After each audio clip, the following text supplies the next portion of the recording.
Well, the people that don't care if they get it wrong are going to get it wrong and not care. The people who care about getting it wrong just aren't going to get involved. And they're the ones that you want to train, because they are desperate to get it right. But they're not getting involved just now because they're desperate, they just don't want to get it wrong. So if we can reach them, if we can help them get over that embarrassment or nervousness or anxiety, and we can help them help disabled people, then they will be the most amazing champions.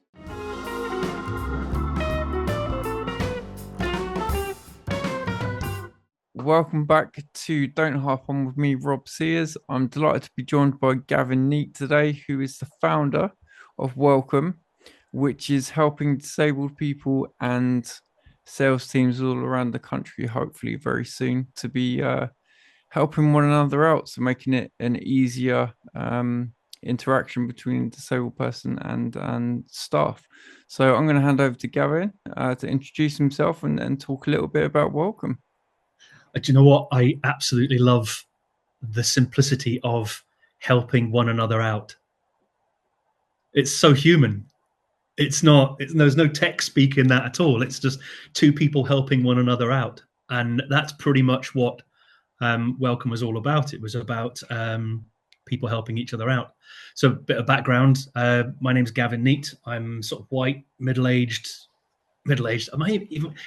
I'm 56, just turned 56. Is that middle-aged or is that above middle-aged? Am I elderly yet? I'm not sure.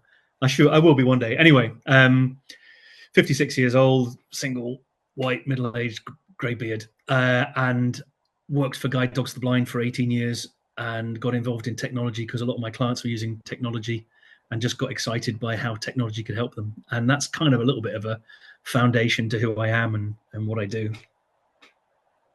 Great.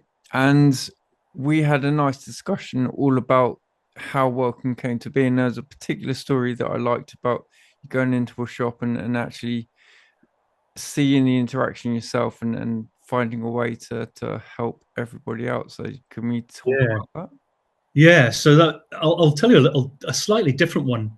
I was with one of my clients with a guide dog one day, and we went into a post office, and it's a post office that he goes into a lot. And it was a Wednesday, it was quite quiet. There wasn't really anybody in the queue. And he went up to the counter and he was chatting to the person behind the counter. The person behind the counter was like, "Hey, how are you doing, Mr. Smith? How's the kids? How's the wife? Been away on holiday yet? Are you doing this? Are you doing that? How's the dog? Great to see your new dog, blah, blah, blah." And they had a really nice, friendly conversation for maybe 3, 4, 5 minutes, something like that. And then we got to the door and we went outside and I had a quick chat to him outside before we continued on with our route. And I said, "I was kind of friendly, really nice." And he said, "Yeah, Gavin, could you do me a massive favor? Could you go back in and find out the person's name who was talking to me? Because I haven't got a bloody clue." And it is so obvious that this person just knew who my client was, just chatting, knew all about him. And because he hadn't said, "Hello, my name is," right at the very start, my client was just having to go along with it. And it just showed me just how much of a gulf there is in what people need and actually what people think that disabled people need. And that kind of was roughly where, when you see that every single day in your work, you suddenly go, why didn't they do that? Why didn't they do something as simple as saying, "Hello, my name is"? If you did that every time you met a blind person, that blind person would eventually get to know your voice. But expecting them to know who you are, he might have introduced himself 5 years ago. I have no idea, but he didn't know who he was. So yeah, that was the sort of story. That was part of what sort of took me down the course of action that I'm doing now. But I joined Guide Dogs in 1996 after 10 years in the military as a police dog handler in the RAF. And then I was with Guide Dogs to the Blind for 18 years as a guide dog mobility instructor. And then 2015 left and I'd started my own company in 2012. So then left in 2015 and then had a technology company with Welcome. And Welcome is such a great it's such a great thing. And just touching on that point, as a disabled person that can't see very well, the amount of times that people are that come up to me in the street and, "Oh, hi Rob, how are you doing?" blah blah blah, and they don't introduce themselves. And I know I feel bad and awkward because I feel like this person knows me. I really should know who this is. And I'm trying really hard to try and place it. And in the end, if I'm with Lauren, I'll say, who is that? Who's that? And sometimes she knows, sometimes she doesn't. But Yeah. it's always helpful when she does know. But yeah, that kind of just that small thing of hi Rob, it's blah.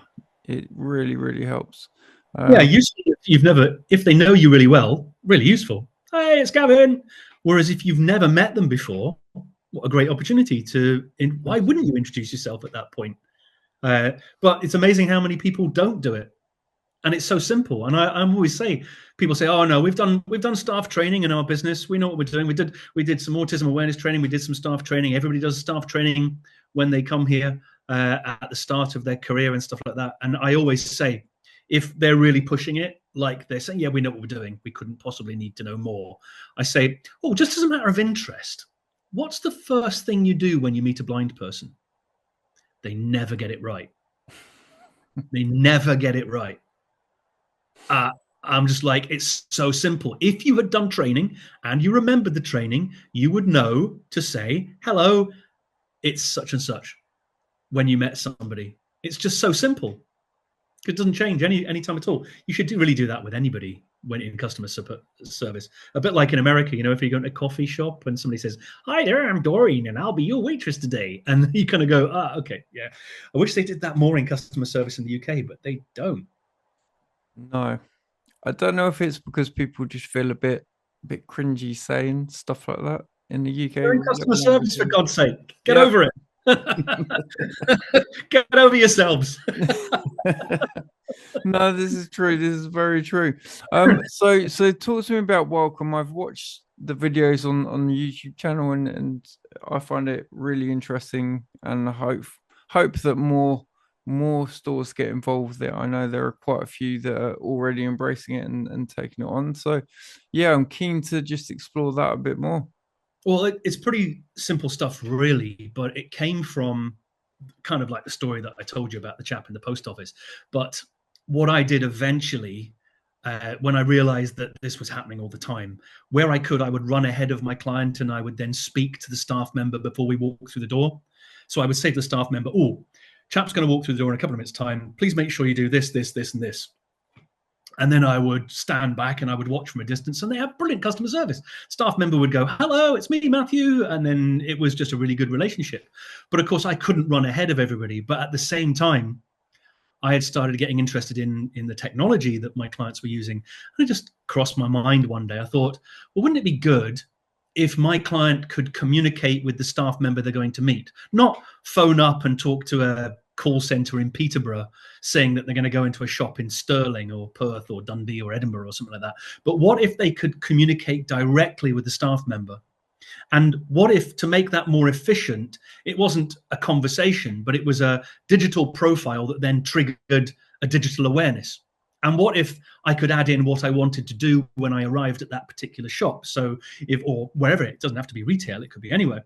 So let's just say I'm going to the cinema as an example, and I want to watch a movie at 3 o'clock matinee, but I've forgotten where the accessible toilet is. Wouldn't it be cool if I could communicate before I arrive to say, "I'm arriving at 3 o'clock to watch such and such a movie, but it'd be really great to know where the toilet was when I arrive." And then when that, using Welcome, you could do that. But when you then walk through the door, somebody approached you and said, "Hello there, Gavin. It's me, John. I know you're seeing a movie at 3 o'clock, but if you'd like to follow me, I'll show you where the toilets are. We can then go and get your ticket and blah blah blah." You'd go like that. My God, this is a brilliant customer service. So that's kind of, in a very short story, that's kind of what Welcome does. It allows the disabled person with any disability, not just visual impairment, the person who's disabled, it allows them to communicate with the venue that they're going to so that they can advise them how best to serve them when they arrive. That's brilliant for lots of reasons. But one of the ones that I love about it is the fact that it's empowering for the disabled person. You're not relying on training that somebody had 6 months ago that then gets done to you when you arrive, but you're actually dictating the level of service. Now, that could be, "I need this, this, this, and this," or it could be, "Ignore me." And it can be anywhere within that. And within the service, you're actually working out what the venue's like, if there are any reviews on the venue, what the accessibility is like, whether the staff have been trained, is there somebody that does BSL, where the emergency exits are, do you need to go over a peep or whatever it might be. So all of that information is in our platform, and it's totally free to use. The venue pays a monthly subscription, and they just sign up to welcome. They either put it on their website, or the visitor can look at it on their web app, and then go, oh, look, there's a venue near me. I'm going to go there, click on the button, and then plan their visit. So that's kind of what it does, without going into too much detail. And then how big? How many? How many places are taking this on board? So when we started, when we launched it at the start of 2019, and we then kind of had a couple of years, we're just telling people about it. And we got about 5 to start with, 5 venues, but they were good venues. We had Royal Bank of Scotland, we had Edinburgh Airport, we had a place called Edinburgh Printmakers, we had a Doubletree Hilton, we had Scottish Parliament, all signed up to it quite quickly. But then we had this crazy pandemic thing that came along, sort of, that ruined it a little bit for us. So nobody was really using customer service. But once we came through the COVID pandemic, we actually then started back again, really selling it. We're now up at around about 240 venues across the United Kingdom and Ireland. But it's the venues themselves, the ones that we're actually getting on the platform, that are an indication of where it's going. So as an example, City of Westminster Council signed up and then put it in all of their libraries and leisure centres, as well as City Hall and Registrar's Office. Levi's shop put it in 13 Levi's stores on the west coast of Britain and Dublin, Northern Ireland, Belfast. Northlink ferry terminals put it in all their ferry terminals for Orkney, Shetland, Aberdeen, Scrabster, all these sorts of places. We put it in Visit Scotland, we put it in Scottish Parliament, started putting it into MSP constituency offices that make it easier for disabled people to visit their MP or the MSP. We put it in leisure centres, museums, just launched with Silverstone Museum the other day in Buckingham, Coventry Transport Museum, the Whiteley Wind Farm Museum just outside Glasgow Science Centre, lots of shopping centres, Westfield Shopping Centre, Stratford and London, and Battersea Power Station, lots of venues, Alnwick Castle, Vindolanda Roman Fort, pretty much anywhere where people meet people can have welcome. The big one just recently has been Currys. So Currys saw a use for it and said, well, we want to put this in a few stores. They put it in 20 stores in the West Midlands, and then they put it in 20 stores across London, and are now in the process of thinking about putting it in all their stores in Ireland. So it starts to spread, and you get more and more venues, but it takes time. But 240 is not bad. No, and that's quite a list of people to name drop into a conversation. Yeah, great clients. I just touched on them there. We've got plenty more. Absolutely. And are you finding that you're having to go out and contact people to sell it to them, or has it started to sell itself from people contacting you? Yeah, at the start, it's so tough. When you do something innovative, it is so hard. There's a really famous quote from Henry Ford, who had Ford Motor Company, and he said, if I'd asked them what they'd wanted, if I'd asked people what they'd wanted, they'd have said faster horses. Because who's going to say I want a car when you haven't really found out about cars? You don't know much about cars. You think they're too expensive. You think they use petrol. You're like, why would I want a car? So they would say, I just want a faster horse. So at the very start, we were doing a lot of cold calling. Hey, we can help you improve your customer service. But we already do brilliant customer service. Why would we want to improve it? And you go, oh, come on. But eventually what's happened is more and more people have heard about it, and then more and more people contact us. So we get 2 or 3 a week, companies contacting us and saying, tell us all about it. And I can't say who it is, but my colleague this morning had a chat with a Premiership football club, who said, we're really keen to put it in for match days and for if somebody's wanting to do a stadium tour or wanting to buy something from the shop during a match day. That's all stuff that can be done. Now, I can't talk about who they are yet, but hopefully if we get started with them, then that could be in football stadiums, could be in ice hockey arenas, it could be in cricket pitches, it could be anywhere, music festivals, you name it. And that would be amazing. Yeah, that would, because it's like you say, it's very simple. It's a simple idea, but it's a step that's just missed out. And we touched on sport venues when we were chatting earlier in the week, and certainly from where I am and what I'm trying to help with getting more visually impaired, blind, and disabled people to just have the confidence to access, local facilities to get them just doing a bit more fitness work, so gyms and leisure centers. And it's hard enough to give people the confidence to get out of their house and go to the places. But if they know they're going to a place where there's a welcome there that they can use to help the interaction, that initial interaction between themselves and the wherever they've gone to, then I think it's massively important. Yeah. Well, it's a kind of question for you, turning it around a little bit. Um, I think I know the answer to this, but in my experience, once people have gone to a gym and they've actually taken part in something, they're normally positive about it. They normally go, "Oh, I should have done it years ago," or "I really enjoyed it. I'm going back again." They get involved in a club, or they start doing something. They don't just give up after one, unless they've had a bad experience. If they have a good experience, they're more likely to want to come back again. But is that what you found, or does people come along, do it once, and then give up? I think if people have been somewhere and they've had a good experience, they're much more likely to come back. And interestingly, when you've had a good experience and then you experience something that's not so good, if you've already had a good experience, you can kind of say, well, that bad one's not, that's not how it is. That's not the true story. This was just a blip, Yeah, so they will keep coming back because disabled people are very resilient if they're given the opportunity to kind of, access stuff. But I think certainly within the people that I speak to, if they've made the effort to make contact with something and they've had a bad first experience, that will send them backwards 2 steps. They'll that will then be like, well, there's no point because it's always going to be like this, and this is the experience I've had, and it yeah, sort yeah. of spirals and spirals, and it then stops them. Well, I don't want to go to the library. I don't want to go to a museum. I don't want to go to a concert because everybody's going to be thinking that or doing that. And so this is, yeah, again, it's a simple kind of idea, but it's so important. And I'm very new to the accessibility world, and I'm very much just finding my feet. And it's fascinating, and it's so often overlooked. I mean, it's very interesting when you're saying about what's the first thing you would do when you meet a blind person. I'm classified as a blind person. I met, you know, we went to Philadelphia in April, and I met a guy that I've been connected to called Phil for a long time.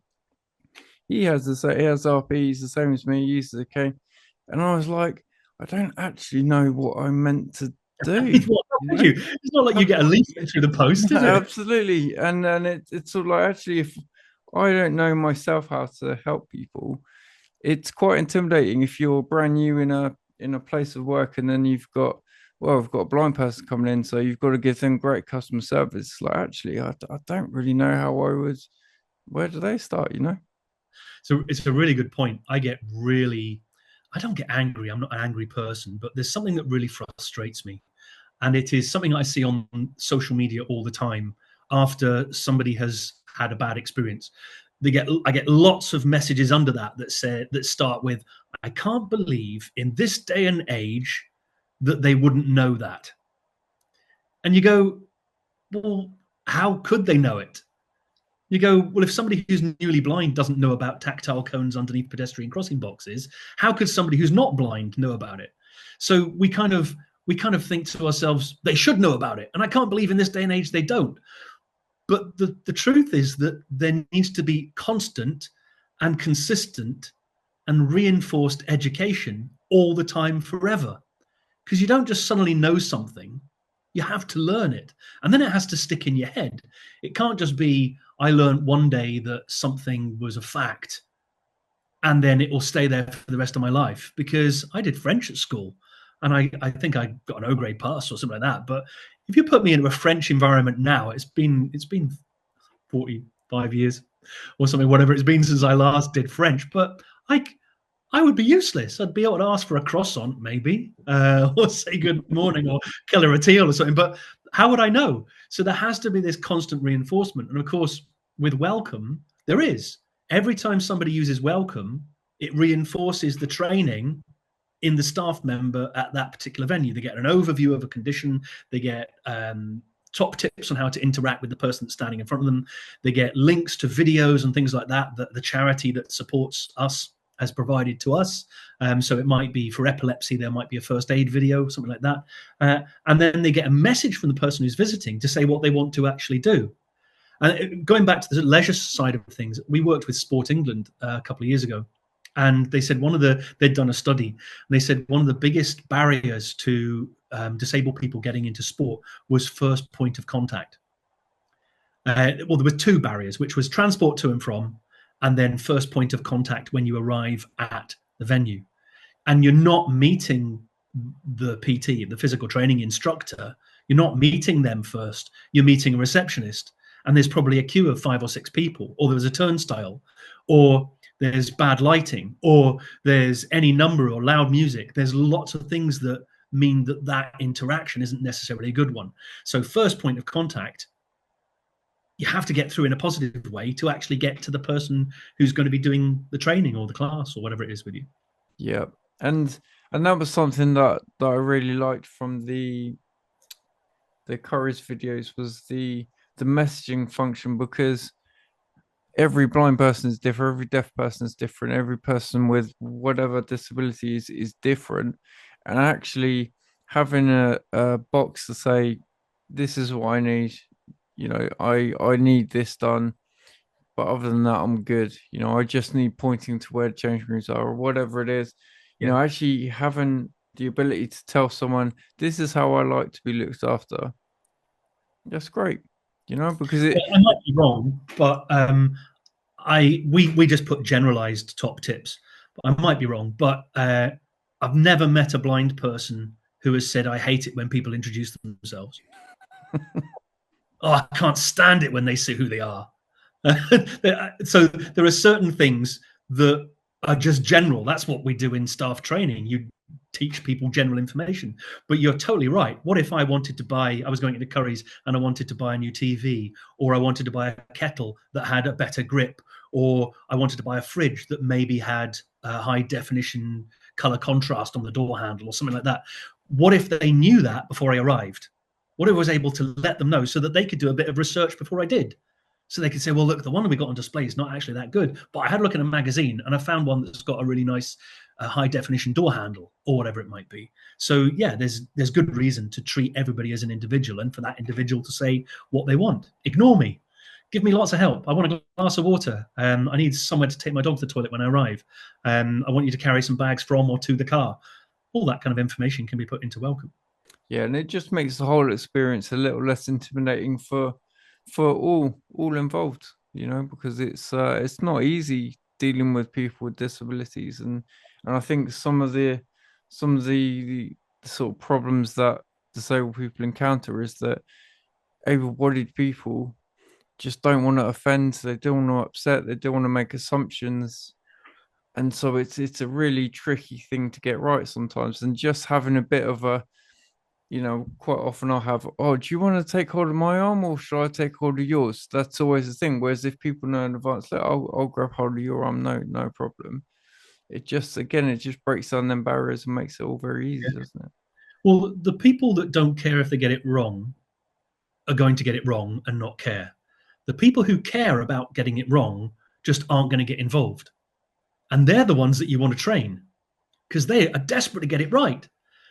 But they're not getting involved just now because they're desperate they just don't want to get it wrong. So if we can reach them, if we can help them get over that embarrassment or nervousness or anxiety, and we can help them help disabled people, then they will be the most amazing champions. They're desperate to get it right. And most people I've found, it's been really cool actually working in customer service after being with guide dogs, because I found the vast majority of people, certainly in modern businesses, are actually really keen to get it right. And I think classically here around the team at Levi's, the staff at Levi's were brilliant. They were just like, wow, this is going to give us amazing skills. And the guys at Curry's, I've been so impressed with the team at Curry's. They're like, this is brilliant. I watched a video on Sighted Guide before they arrived. so I knew to offer my arm rather than take their arm. I knew a little bit more about voiceover, and I was able to put that into practice when I met the person because they were visually impaired. I learned a little bit of BSL, so I was able to say hello, my name is before they arrived, or when they arrived, and you just think these guys actually really want to do a good job, so why not help them? Yeah, definitely. Yeah, it makes such a big difference. I mean, I went to Moorfields in London and had to travel on a train on my own, and normally that would be horrific. Yeah, But there's an app and it gives assistance, and the whole journey, the whole way through, I was helped, and they'd obviously practiced it, and they knew to introduce themselves and offer their arms, and it was really really good, and it allowed me to not have to ask someone to take me, not to need someone to come with me, not to have to ask my parents to drive to ours from theirs and then get on the train and blah. I was actually able to get on the train, get to the hospital, do my stuff, come home. It's easy, super easy. So well, this we stuff should really. name check that because it's a passenger assist who do a lot of work on trains. So yes, it really is very very helpful. Of course, that's just trains. We want Yeah. welcome. We want welcome to be in a bank, a coffee shop, a hotel, a cinema. We want it everywhere else, obviously.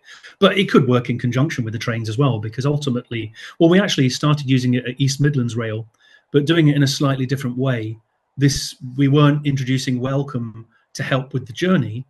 We were using welcome so that somebody could go and visit the station 2 weeks before they travelled, be met by a staff member who knew who they were, understood what they were worried about, and was able to show them around the station without it all being around the nervousness of the day, traveling on the day.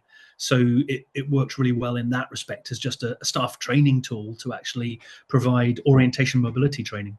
Yeah, absolutely. Because things like getting to the toilet, getting food, getting drinks before, it's all really important. Yeah, Um, correct. yeah.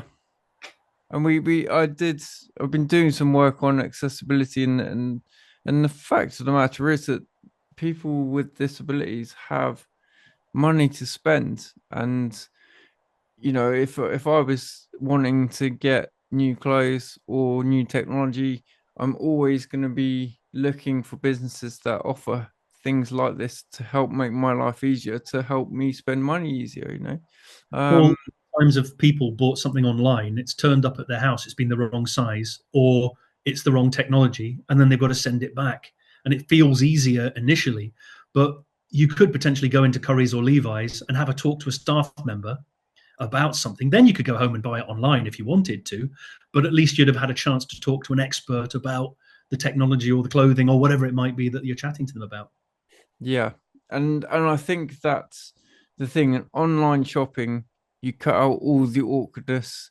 You don't have to deal with the awkwardness and the difficulties that you have to face that Welcome would replace. So I think most people prefer buying from someone rather than, I mean, obviously the cost of the thing is something else, but actually, if you're getting good service in store, I'd 100% rather go and experience that than having to buy things online. Well, it's a really important point that you raised there about doing stuff in person. There's an amazing organization called, oh goodness me, it's gone out of my head, Loneliness, End Loneliness, I think it was. It was the Joe Cox Foundation. And it was all about the fact that if you are stuck in your house, you become more isolated. The more isolated you are, the more you spiral into depression. Potentially, you become agoraphobic, or more likely to be agoraphobic. You're less social. Whereas if you can get people out and they can go to places, even places they've never been before, knowing they're going to be met by somebody who's going to be friendly, you're more likely to leave your house and leave that. And I kind of feel that Welcome has the potential to help end loneliness, to get people out and mixing in society again, and spending their money, because it's 279 billion pounds a year or something that is the purple pound. And we can't have, God love him, but we can't have Mr. Bezos getting all of that from Amazon, can we? We have to, let's give it to somebody else, a little corner shop or whatever it might be. Absolutely. And also I think he would probably benefit from some competition, you know. I feel like it'd make Amazon better because he'd be having to work a bit harder, you know. Well, Good. next time we chat, let's invite him and see if we can have Yeah, like a three-way conversation on exactly that. So if you're watching absolutely. this, we'll have a chat with you. I assume he will be watching because I'm sure he tunes into No all doubt. our videos, you know. Yeah, that's the level, that's sort of the level that I'm at, really, you know. Hell yeah. All these big people watching. So I'm gonna make sure that I put, as I do with my other videos, all the links to welcome, and you know, in the description, so everyone knows where to go. Do you want to talk a bit about, you know, how people can follow the journey and get involved with welcome? Yeah, sure. Well, I think if somebody's on LinkedIn, a really nice way is just reaching out to me on LinkedIn. It's just Gavin Neate, Neate on LinkedIn, and I'm very happy to chat to people on there. And I love LinkedIn. It's a great professional tool to speak to people. So many of my friends I've met through LinkedIn. But people can follow us on a YouTube channel. If they put in welcome, WELCO, capital M, small e, or just put in welcome customer services in Google, they're going to find us. We've got a YouTube channel. We've got a Facebook group called welcome_users, which is like a community group. It'd be very easy to find us. If somebody wants to check out the website, it's well-co.me, well, WEL-co.me. And that's where they can sign up, or if they're a business, they could then say that they wanted to have the platform as well. And I'd say beat the rush, because sooner or later, my personal belief is, whether it's our product or anybody else's, sooner or later, every single business is going to have some form of proximity-based staff training, something which allows you to communicate with the business before you walk through the door. It might not be welcome, but I think every single business will have this one day. Why wouldn't they? Absolutely. And we're hoping for your sake that it's welcome. I don't Yeah, mind. I really don't mind. It's a big business. It's a big world out there. I couldn't do it all. so I just no, want it to be fixed. no, absolutely. But no, it's no, it's a great product. And like I say, I was excited to, well, I sent you, it's interesting. I can't remember if I sent you a message on LinkedIn or vice versa. But normally we said normally I there's so spammy on LinkedIn. Yeah, And it can be. Yeah, and it can I be. can't remember what it was, but there was something about it, and I thought, oh, just gonna click through and have a little look, and I was like, man, I've got to speak to Gavin. Like, this good stuff. So Well, I'm yeah, really glad you reached out, and then I looked at your YouTube videos. You've done some brilliant work, and it's so important, because a lot of people aren't born with a disability. They become disabled later in life, and they're all on their own journey at that point. So when they watch somebody else who's been on that journey put messages out there into the world, they feel like they're not alone. But most people who become disabled think they're alone. They don't think there's anybody else, but there are literally millions of people who've been on the same journey. And it's like a Facebook group. You get out there and you go, oh my God, there's somebody else there with fibromyalgia. Oh, there's somebody else who's got ataxia or aphasia or stroke or dyslexia or diabetes or cerebral palsy or motor neuron disease or muscular dystrophy. There are loads of people out there that are living with these conditions, and there are amazing groups where they can get strength from each other. definitely, yep, absolutely, love it. Now, Gavin, thank you so much for your time. It's been an absolute pleasure talking to you, and I'm sure we'll catch up on your journey again. Absolutely phenomenal. It'd be a real pleasure to come back and speak to you again. If you can squeeze me in, I'll have to become a Jeff Bezos type character to be able to get back on the show. But keep doing your great work, and I'll look forward to following even more. Thank you. Yep, I'll speak to you soon, Gavin. Thank you. Bye bye.